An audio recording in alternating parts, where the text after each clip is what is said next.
Olá, caros ouvintes, e agora chegamos aqui ao fim. Chegamos ao último dia deste Encontro Nacional de Estudantes de Relações Internacionais, aqui no ISCS. E temos aqui justamente um convidado internacional, Pachuari, thank you very much. Pleasure. E é um convidado especial. Porquê? Porque é a primeira vez que o podcast consegue chegar à Ásia e assim fechamos o ciclo dos continentes. Já tivemos pessoas da África, inclusive o Presidente da República de Cabo Verde, já tivemos da América Latina também, Europa, claro está, e portanto chegamos agora à Ásia. Pachuari, you are the first Asian man being in the podcast. Pleasure. So it's a mark in the podcast history. So you are making history right now. Thank you. Thank you for being here. Thank you for having me. Yeah. Pop. Move in. Pop. Move in. Yeah. És uma piada que foi feita aqui justamente porque foi das conferências mais inspiradoras que eu já vi, em que justamente quando havia silêncio na sala, o Pachuari dizia justamente pop e todos nós tínhamos de dizer movement. E portanto, isso é muito importante. So it was a very inspiring conference of you. Thank you so much. So tell me, what is the importance of talking to the students, the international relations subject course, of talking about environment, ecology, and thinking that 6 bath or 2 bath is what I have when I eat a burger. So that was shocking, you know. Yeah. No. Well, those are really important questions. First of all, I want to say that it was really incredible to have the group that we had together the session this morning. The importance of talking to students like this. First off, we're in the most inspirational area here at the University of Lisboa. It's incredibly green. It's so close to nature that I hope that in itself inspires people to love nature the way that we should. The other thing is that students of international relations have the ability to affect policies, affect international programs, and so on and so forth. And I think some of them are graduating, some of them have come in, some are on the cusp of getting ready to graduate.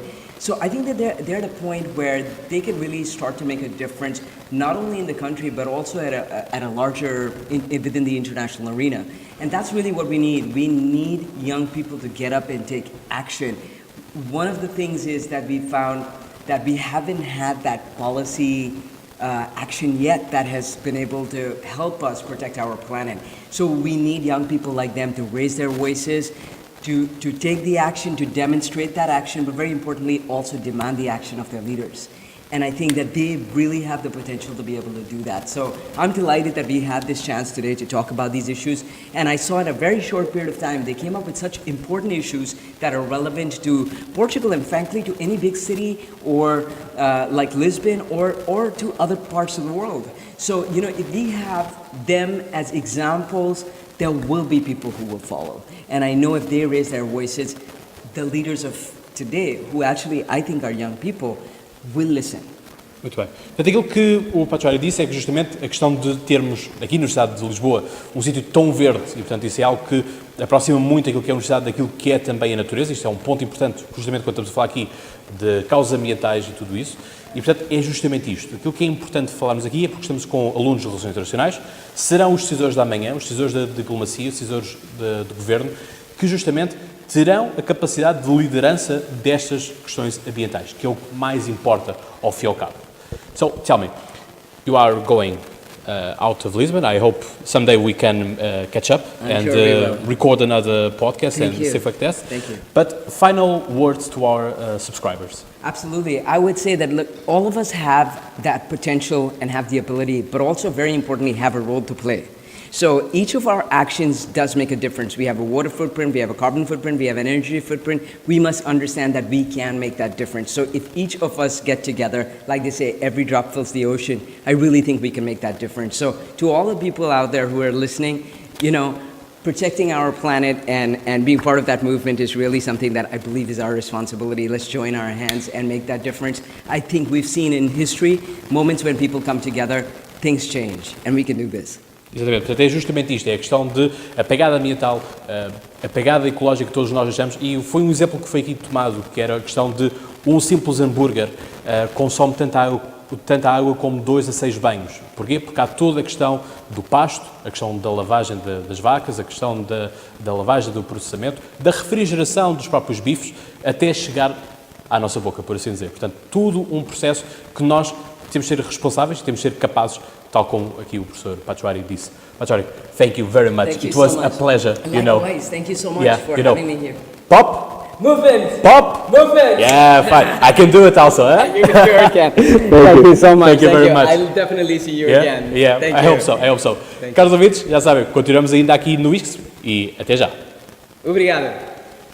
Muito bem. Thank you very much. Thank you. E agora, caros ouvintes, estamos aqui com o professor Luís Má. Obrigado por ter aceito aqui também para falarmos um bocadinho à margem daquilo que foi o painel justamente sobre a dependência Norte-Sul e, portanto, isto, quando vamos para a Ásia, vemos uma maior intromissão do Estado na economia, ou seja, temos um poder muito mais centralizado naquilo que é o Estado e tivemos agora recentemente na questão do Japão a abdicação do imperador também, não é? Portanto, existe uma figura muito central ainda do poder e não tanto aquela ideia ocidental do check and balances. Não há uma percepção quando vivemos lá, quer dizer, não posso dizer que todos os países não vivem, mas Claro que sim, saibas, de forma genérica o mindset.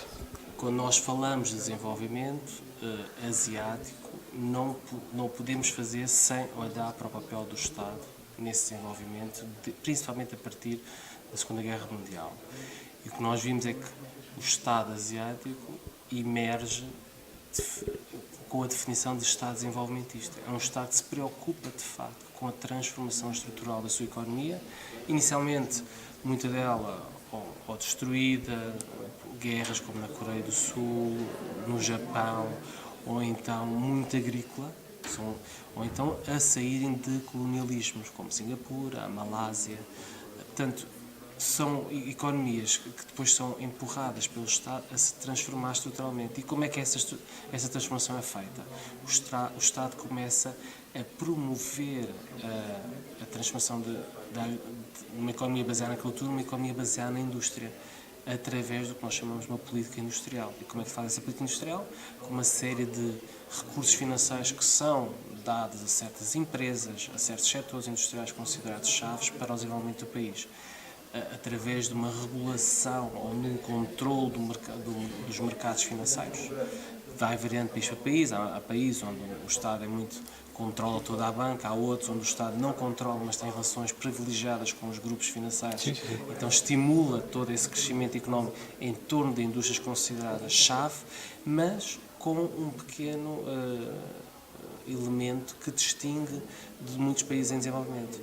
Promove essa transformação industrial, mas promovendo também as exportações, ou seja, é preciso industrializar e é preciso que essas indústrias exportem e que sejam grandes competidoras no mercado internacional com os produtos dos países europeus, dos Estados Unidos, portanto, e é isso que nós vemos claramente a acontecer num período de 50 anos. O primeiro grande estudo que emerge, que sai em 1993, que é do Banco Mundial, que se chama precisamente o milagre da Ásia Oriental. Sim. E onde eles tentam perceber o que é que se passou desde o final da Segunda Guerra Mundial até 93 para se falar deste milagre.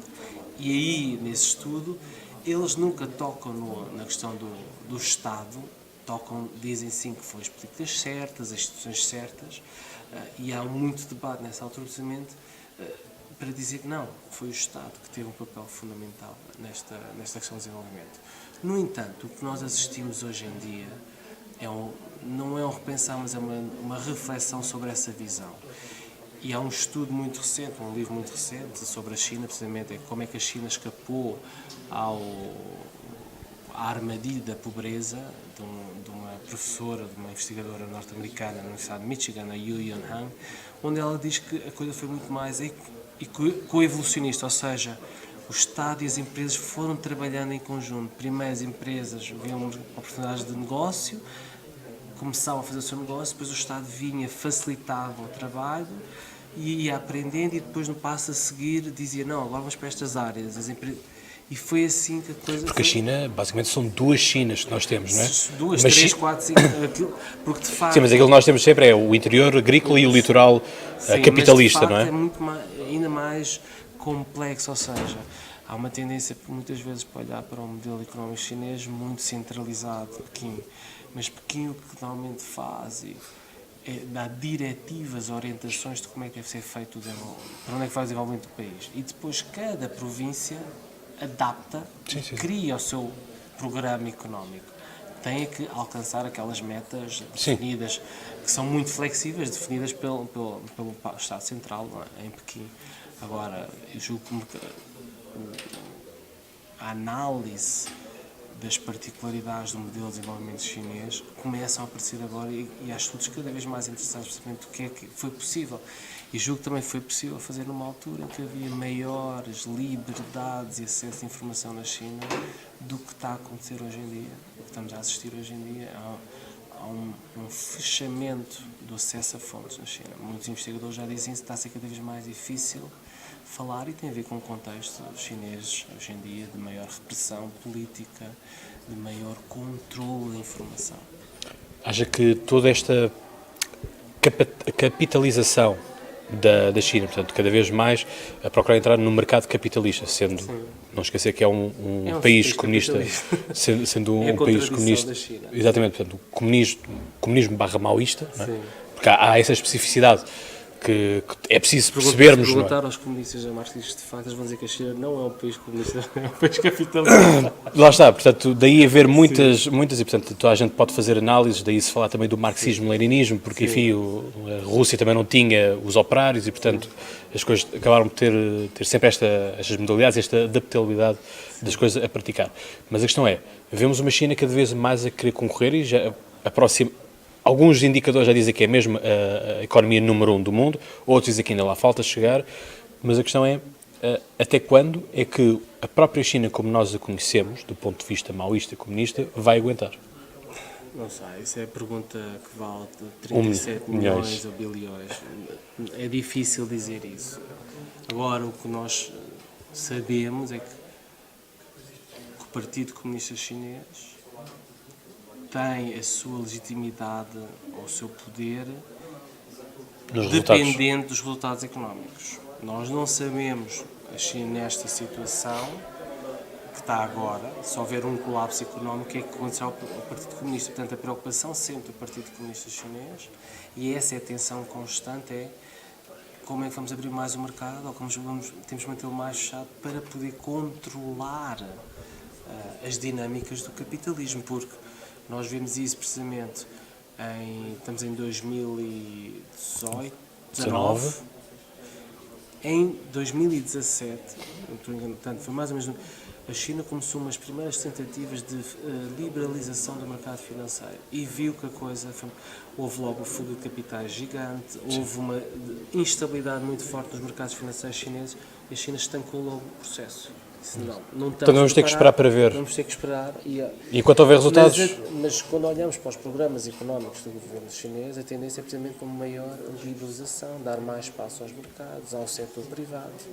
A questão fundamental será sempre, mesmo neste modelo de maior liberalização, onde é que o Partido Comunista Chinês conseguirá manter o seu espaço central, porque vê-se como a união do país.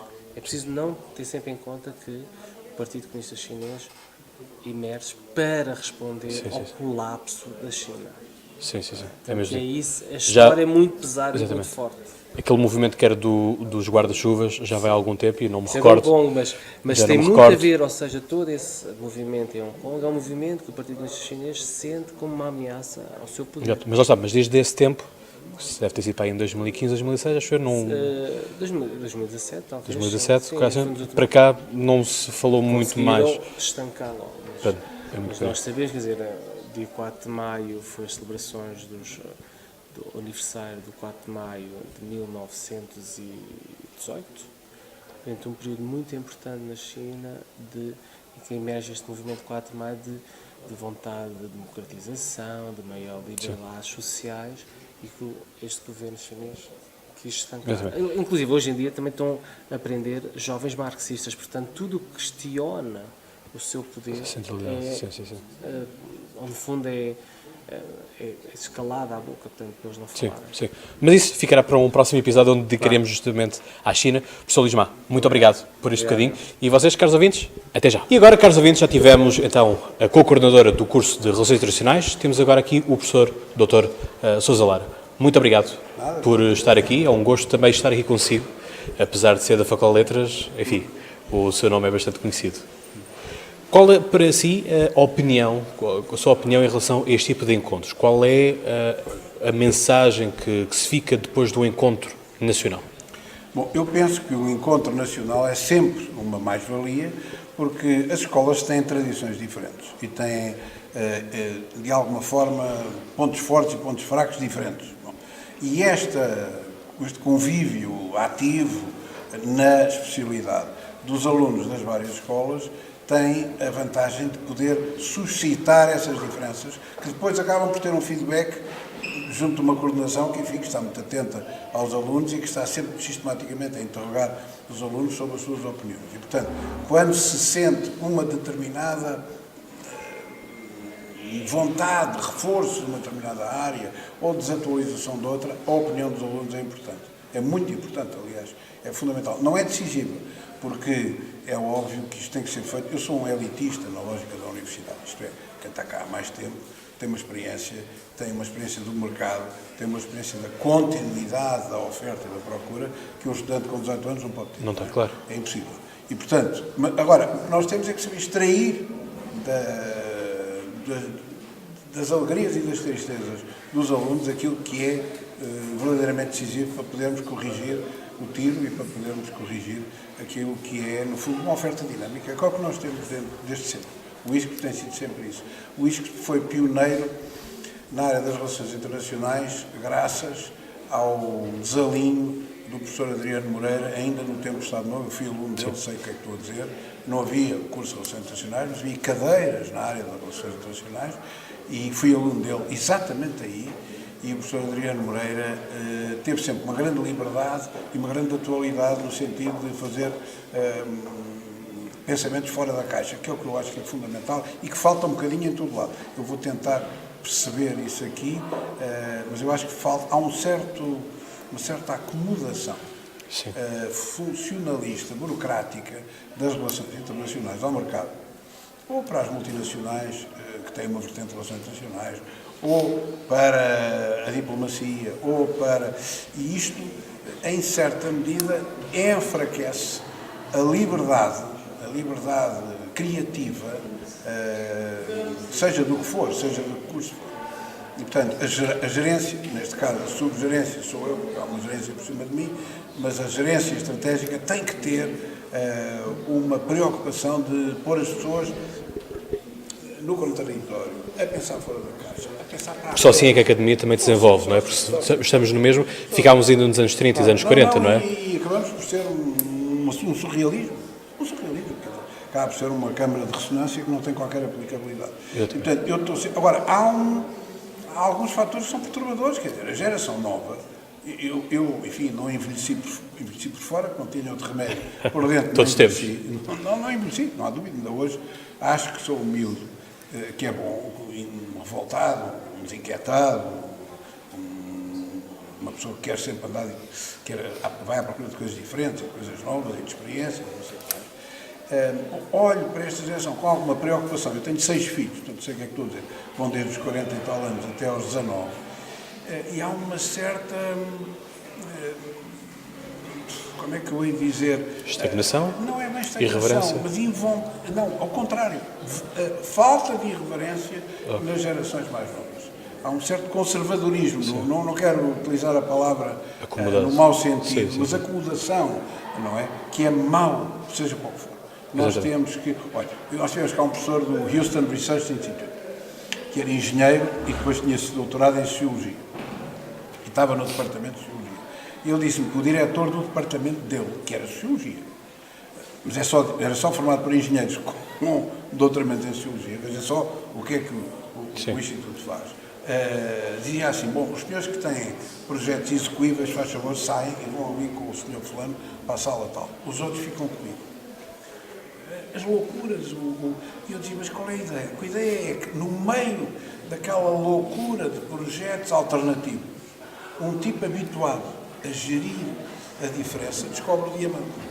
Tal e qual. 99% é ganga, mas há um diamante no meio daquilo tudo, e pega nele, e aquilo valeu o ano inteiro de investimento nas pessoas. Para irmos terminando também, com que olhar é que vê o atual estado das relações internacionais no sentido prático, isto é, no mundo em que nós estamos, em que supostamente as teorias realistas deviam ter caído por terra, aos poucos e poucos vão ganhando adeptos, vão ganhando praticabilidade e temos o bilateralismo a ganhar força pela mão de Donald Trump, justamente. Eu sempre fui um realista, sempre, nem sequer neorrealista, fui sempre um realista puro e duro. Estive a falar sozinho durante muito tempo, porque a história mudou e eu não. Não está sozinho. Bom, e de repente, não há dúvida. Agora, o problema é que há um pudor da conjuntura em aceitar isso. Ou seja, em aceitar que os Estados, por exemplo, definem, os Estados grandes, as grandes potências, definem unilateralmente os seus espaços vitais, o seu destino manifesto. E isto resulta de uma visão realista. E ainda há muito peso daquilo que é uma espécie de moral substituta, que é o direito, do direito internacional e dos direitos, liberdades e garantias, como se isso fosse travão, seja o que for. Exato. E, portanto, eu tenho um certo pessimismo. Eu acho que estamos numa época de Chamberlain, do antigo primeiro-ministro. Sim, inglês. Sim, foi ver o Hitler e disse, não vai acontecer não nada. Não vai acontecer nada por uma questão de lógica. E, a seguir, a lógica é inimiga da história. Claro que sim, sempre foi, mas sempre foi. E por isso é que muitos analistas têm estado a falhar as eleições. Redondamente. E o podcast Conversa tem a felicidade de ter acertado até ao momento todas as eleições. Portanto, espero, também já tenho feito os prognósticos para as eleições europeias, espero continuar a vencibilidade, por assim dizer, e pronto, vamos ver se as análises continuam sempre corretas. Professor, foi um gosto imenso estar aqui, falar consigo.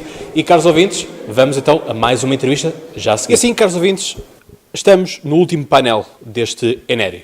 E comigo temos então o professor Tiago Lopes e o professor Canas Mendes. Obrigado aos dois por estarem aqui também no podcast. Falámos justamente sobre a ascensão dos extremismos, aquilo que é a importância, e no encerramento também com o Dr. António Sousa Lara foi importante ele dizer que esta questão dos extremistas não caem, não são ovnis que caem abruptamente. Portanto, há causas, há efeitos e tudo aquilo que leva ao aparecimento, porque não há geração espontânea, como se costuma dizer nos trabalhos académicos, não é? Portanto, tem que haver sempre uma citação de alguma coisa, uma nota bibliográfica. E, portanto, gostava de vos perguntar, realmente falou-se muito esta questão do basta, do chega e de não serem assim tão competentes assim, felizmente, mas também há aqui uma coisa que eu quero, já disse isto várias vezes no podcast, que é justamente a questão de porque que os democratas, e aqui democratas enquanto pessoas que defendem a democracia, não interessa se é à esquerda ou se é à direita ou se é ao centro, mas enquanto democratas, como é que os populistas, e aqueles supostamente são maus, sendo aqui manicaísta, conseguem comunicar e porque é que os democratas não sabem comunicar, porque é uma coisa tão simples quanto, enfim, olhar para uma câmara, falar para uma plateia, uma coisa tão simples como falar. Ok. Exatamente. Comunicar não é assim tão simples. E o problema é que os democratas estão, a comunicar para uma audiência que não existe, portanto, aquilo que eu disse também no painel, de estarem a fazer campanha para 1980, eu acho que é mesmo assim, porque de facto a mensagem, e depois acima de tudo os democratas estão presos aos procedimentos. E, portanto, a burocracia que foi criada, como Weber conceptualizou, para facilitar a vida política e a vida pública, neste momento é a maior armadilha, porque a burocracia comanda a vida pública e não a facilita, não há essa flexibilidade que era suposto ali introduzir, e é aí que eu acho que os democratas falham, porque depois geram expectativas que não são cumpridas, e ao não cumprir, abrem espaço comunicacional para os extremismos e para os tais populismos. A mensagem populista é mais simples, é mais atrativa, é mais, agora usa-se muito a palavra sexy nestas coisas políticas, portanto é mais sexy do que a mensagem do chamado centro, que é uma mensagem mais técnica, mais burocrática e que parece que vai contra ou que não respeita as expectativas, parece que diz A, mas faz B. E aí é que eu acho que é o problema da comunicação. Exatamente. Portanto, estando eu a entrevistar todos aqueles que são os cabeças de lista das eleições europeias, justamente o Pedro Marques, quando falávamos desta questão dos populismos, portanto, o candidato do Partido Socialista, a questão dos populismos e demais, ele defendia que era justamente combater com uma boa democracia nos seus países, ou seja, boas infraestruturas do ponto de vista mental das pessoas, e passa um bocado isto é, se nós supostamente estivermos bem informados, será mais difícil a penetração de certos ideais que não fariam tão sentido existirem. Mas é justamente esta questão das expectativas, em que nós vemos Macron chegar, prometendo mundos e fundos, de vez em quando lá tem uma estrelinha, porque quando há um problema a nível nacional, lá acontece uma causa que faz a unidade nacional. Tivemos o caso, para mim, que eu cito, é a questão justamente de vencer o Campeonato do Mundo e, infelizmente, o incêndio na Notre-Dame sossegou e juntou um pouco as massas. O que é que o professor tem a achar em relação a isto? Bom, eu acho que o Macron tem explorado o estatuto, tem tentado explorar o estatuto de iluminado. O Macron aparece no espectro político marcado pelos extremismos como alguém que traz uma nova luz à política francesa, à política europeia, até à política mundial. E ele tem tentado capitalizar esse seu discurso, nem sempre com os melhores resultados, quer dizer, tem tido alguns percalços, a história dos coletes amarelos veio, de alguma forma, trazer alguma sombra a esta postura, mas ele procura marcar a diferença justamente, e aliás isso foi focado aqui no nosso painel, o Tiago Ferreira Lopes falou disso, os populistas baseiam a sua intervenção em discursos que são simples, que são acessíveis, que fazem sentido às pessoas.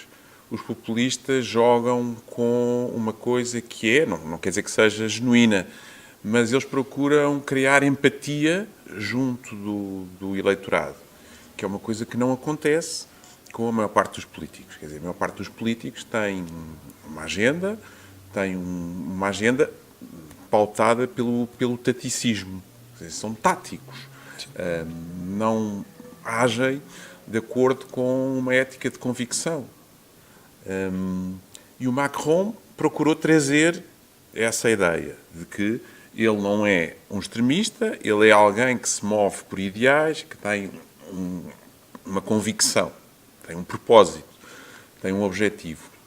Os acontecimentos têm mostrado que isso não está a acontecer como se esperava, como era expectável. E, portanto, isso cria espaço e terreno para a afirmação dos extremismos, tal como foi hoje aqui referido. Exatamente. Portanto, uma coisa que eu fiz há 2 anos atrás foi justamente analisar e comentar o resultado da primeira volta das eleições francesas, quer as presidenciais, quer também as legislativas. Enfim, fez-se o comentário da primeira volta porque é sempre a 2 mãos. Claro. E, portanto, fazer futurologia não é uma coisa que o podcast gosta muito de fazer, apesar de acertar todas as análises a nível das eleições. Portanto, vamos ver se o podcast também acerta agora as europeias. Mas uma coisa que eu justamente disse na altura vai ser importantíssimo saber lidar, saber controlar as ruas. Porque eu disse, o poder da oposição não vai estar no Parlamento. O Parlamento não vai ser o condicionante. O que vai ser condicionante é, sim, o movimento, que não são tão inorgânicos quanto isso, sejamos muito claros, que é justamente os movimentos tanto da extrema-esquerda como da extrema-direita que estão sempre de braços dados, até mesmo no Parlamento Europeu. E, por vezes, também tal se reflete no próprio Parlamento português, em que temos, por exemplo, CDS e PCP a votarem muitas vezes as mesmas coisas em simultâneo. Portanto, quando supostamente seriam ideologicamente super afastados, não é? Portanto, há ali muitas coisas, como o caso da eutanásia e tudo mais. Então temos episódios caricatos, como aquele que foi contado da passadeira, por exemplo. Da passadeira, por exemplo. Sim. Que é um desenquadramento.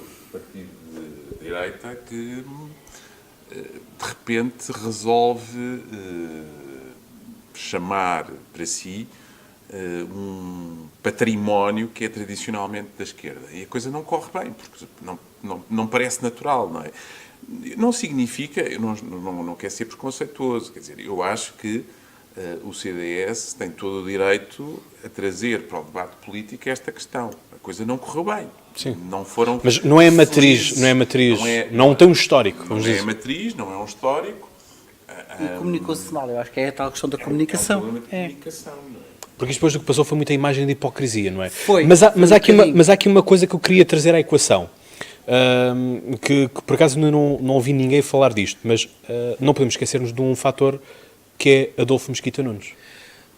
Sim, mas também tem outro fator que é esta linha Nuno Melo, que é uma linha muito próxima do legado de Manuel Monteiro, que de resto se tem reaproximado lentamente do CDS e já falou recentemente num possível reingresso, deu uma entrevista ao público em que falou disso. Esta linha mais nacionalista e que é menos popular, portanto, esta ideia das feiras que, por exemplo, Paulo Portas introduziu e que justifica, por exemplo, aquela sessão fotográfica de há 3 semanas atrás com cristas e todos os eurodeputados a apanhar couves no centro do país, Depois acho que ainda mais no Melo, mais patriota, mais já quase colada à mensagem de um PNR, porque a mensagem passa muito por isso. Nuno Melo tem dito muitas vezes nas suas intervenções públicas que eu sou português primeiro do que eu sou europeu, e vinca muito essa mensagem que muita gente associa já a uma extrema-direita.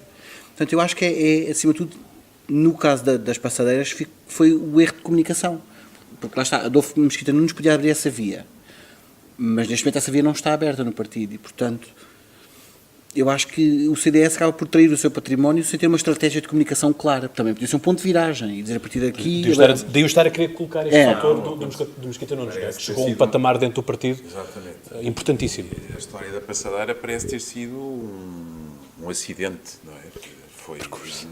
Não parece ter sido uma coisa uma grande estratégia, muito pensada, não é? Eu acho que as pessoas gostam, apesar de tudo, de alguma arrumação na casa. Sim. E portanto, eu volto ao ponto inicial. Eu acho que os partidos políticos não têm que ter só uma agenda. Claro que não É?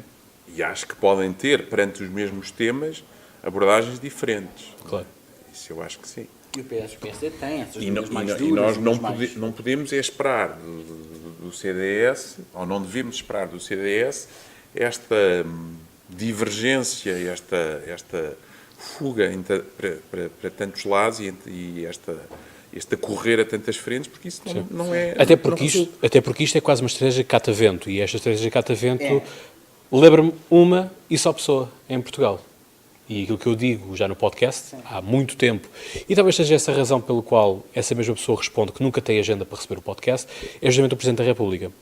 Uma estratégia muito de catavento, em que, como o professor Tiago falou, e muito bem, esta questão dos professores foi um exemplo claro, em que ele próprio houve uma manifestação no Restauradores, no dia 1 de dezembro, se não me engano, e recebeu a proposta, falou com os manifestantes e disse: eu vou tentar resolver isto.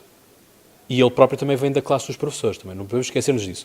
Académicos, e obviamente que há aqui uma coisa que as pessoas ainda não têm estado a fazer uma grande distinção, e no entanto o professor Tiago Moreira de Sá, da FCSH, também já esteve cá no podcast, falou que é, atenção, isto são professores, não tem a ver com os professores académicos, porque já houve muitas pessoas a tentar fazer isso. Mas justamente isso.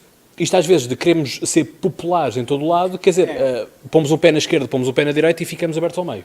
Marcelo tem esse problema agora, e aliás é um problema que eu acho que acima de tudo o Presidente Marcelo tem para o futuro da sua presidência e para um segundo mandato, pois em tantas frentes. Nós tivemos aquele verão que eu pessoalmente acho que ele podia ter feito o tone down, tivemos aquele verão estranho de ver o Presidente Marcelo a mergulhar nos lagos todos do país, ou de abrir noticiários com o Presidente Marcelo sem camisa, que eu percebo a lógica da presidência de proximidade, especialmente pela presidência mais lunar do anterior residente, mas depois esta presença demasiado solar agora queimou o próprio Presidente, e neste momento mais tenso da crise política ninguém viu o Presidente aparecer. Marcelo desapareceu da comunicação. E o BI, por exemplo, fez capa com isso, fez uma capa a brincar, havia a capa do onde não está o Marcelo e agora onde ele está. E, portanto, eu acho que nesse aspecto Marcelo perde. Disse uma coisa que eu acho que é muito interessante para estas eleições europeias. As eleições europeias vão-se ganhar controlando as ruas. Eu acho que sim, no caso de Portugal também acho que as redes sociais, especialmente o Facebook, porque em Portugal tem um peso maior do que as outras todas, sim. É essencial. Mas a tal descalibragem da década, não é? E nesse aspecto eu acho que há partidos que neste momento não estão a aparecer nas sondagens, que eu acho que são capazes de ter resultados mais interessantes em outubro, não tanto em maio, em outubro. Por exemplo, eu vejo facilmente uma iniciativa liberal, ou uma aliança, ou mesmo um livre, com resultados mais interessantes em outubro do que o que aparece agora nas sondagens. Até porque vai ser o primeiro embate deles, não é? Portanto, eles próprios também não sabem quanto é que valem. Toda a gente diz, eu não sei, por acaso, ainda em relação ao podcast, mas toda a gente tem comentado na academia que o PAN de certeza vai duplicar, triplicar ou quadruplicar deputados. Portanto, vai ter 3, 4 deputados, talvez roubando ao Bloco, talvez roubando... Portanto, eu acho que essa dinâmica vai se conquistar acima de tudo nas ruas, não tanto na comunicação tradicional, é nas ruas, de facto. Portanto, e aí isso vai sempre ter interessante acompanhar.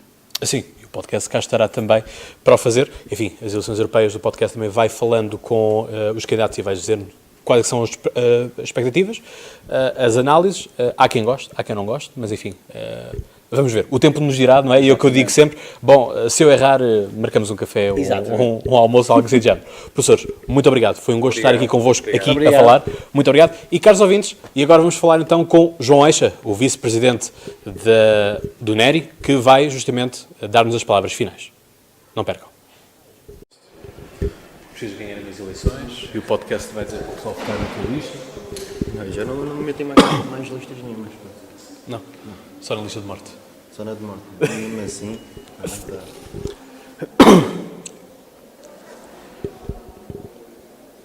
3, 2, 1.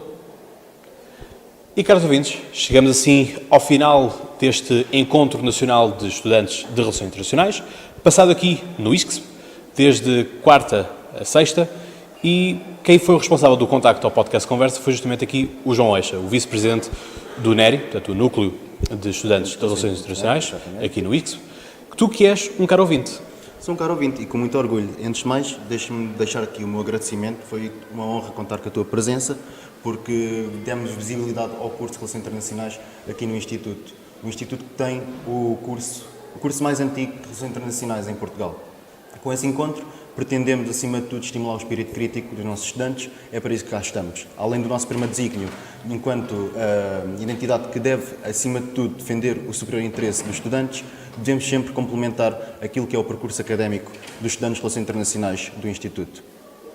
E, portanto, foram debatidos imensas coisas aqui, desde o terrorismo, desde a cibersegurança, desde, justamente, como tivemos no início deste episódio, o ambiente, não é? Exatamente. Portanto, muito importante. O que é que tu destacas, que súmula é que tu fazes deste encontro? O que eu gostaria de destacar, acima de tudo, é a própria dinâmica das relações internacionais.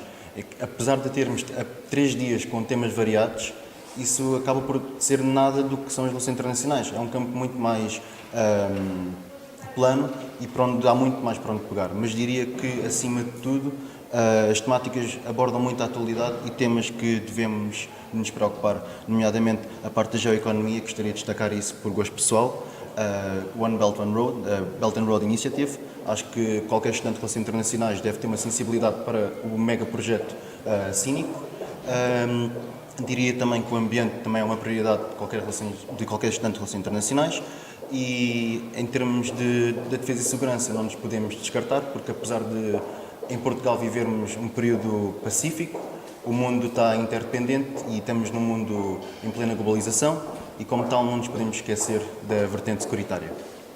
E, portanto, já agora, já que és um caro ouvinte, que outras mensagens queres deixar aos caros ouvintes? Tu que levas sempre com as mensagens, não é? Agora podes dar tu também esse cunho mais íntimo. Eu acho que a mensagem que tenho de passar acima de tudo é que, em Portugal, são temáticas que devemos abordar com mais pormenor, não devemos simplesmente basear naquilo que é o superficial da sociedade, devemos procurar saber mais, saber melhor, por vezes saber estar calados e ouvir, e gostaria de terminar com um provérbio que eu gosto muito, que é o falar é prata e o silêncio é ouro, e por vezes o silêncio vale mesmo muito. Muito bem. Bom, João, muito obrigado, e deixo-te agora as honras de encerrar este episódio, com aquilo que todos os caros ouvintes sabem de cor. Vamos lá, quero lá ver isso. Até lá, boas conversas. Não está assim muito mal, mas é isso mesmo. Portanto, João, muito obrigado por este bocadinho. Ficas com o microfone, muito bem, muito bem. Agora fica. Tchau. Muito obrigado. Olha, da parte do podcast também foi muito bom poder estar aqui. É a prova também que desta interação que o podcast quer também fazer com todos os estudantes, porque é justamente isso. 80% do nosso público é justamente isso, são estudantes, o pessoal dos outros 24 anos, e portanto para mim foi um gosto imenso poder estar aqui contigo, com a equipa toda que também esteve aqui, desde o balcão, desde a recepção dos convidados, a moderação, portanto foi um evento muito bom de âmbito nacional e portanto da minha parte, da parte do podcast, os parabéns para a organização. Muito obrigado. Caros ouvintes, até lá, já sabem, boas conversas para todos.